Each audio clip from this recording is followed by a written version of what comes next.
Inheriting real estate can be a great thing, but you need to understand what Uncle Sam has to say about it. Today we're responding to a Good Day Atlanta viewer's question, and Good Day Atlanta real estate expert John Adams is here now. And this viewer inherited a home back in 2004, now in 2019, trying to figure out the fair market value from 15 years ago. Good morning. How are you doing today? Good morning. I'm well, and this happens to a surprising number of people. They inherit a property, they don't know what to do, and it's important to take action. All right, so let's start with what tax do you have to pay when you do inherit a property like this? Well, we have to use big words. Okay. When a beneficiary inherits an asset from a decedent, those are the big words. Okay, gotcha. I'm following so far. Good. The beneficiary inherits that asset at a stepped up basis if it's real estate. And what that means is the IRS says, look, let's just take what the value was on the day that the decedent passed away, and that's going to be your basis in the property. All right, so now we understand the word basis. Our viewer inherited the house, though, from his dad, as we understand, and then rented it for 15 years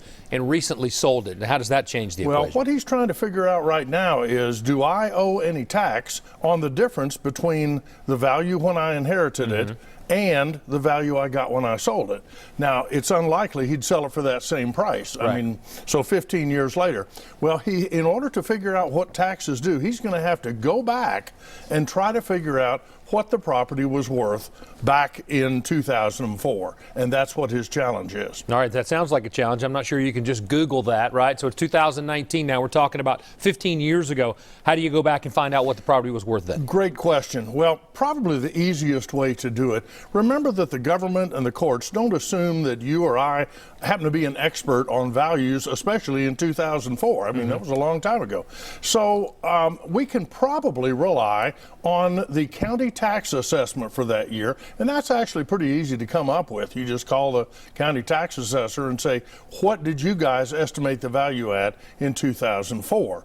And that is a real good, well, it's a good way to estimate it because the county tax assessor is required by state law to come up every year with a valuation for property tax purposes, and we can hang our hat on that. So is there any way to know exactly what it's worth on the date of death? Well, that's a real problem because, as you and I have talked before, property valuation is an art as well as a science. And unless the property actually sold on that particular date, we can't know exactly what the property was worth on that particular date. So we're estimating it. But the good news is that information that would guide us to that number is available. It just requires some digging. All right, so we're running out of time. Two-part question here, though. Can you hire an appraiser, or do you need to get one involved? And then really, what's the bottom line here? Well, you can hire an appraiser, and the good news is that there are some appraisers that actually specialize in what they call forensic appraisals, or backward looking. Right. What was it worth on a date certain?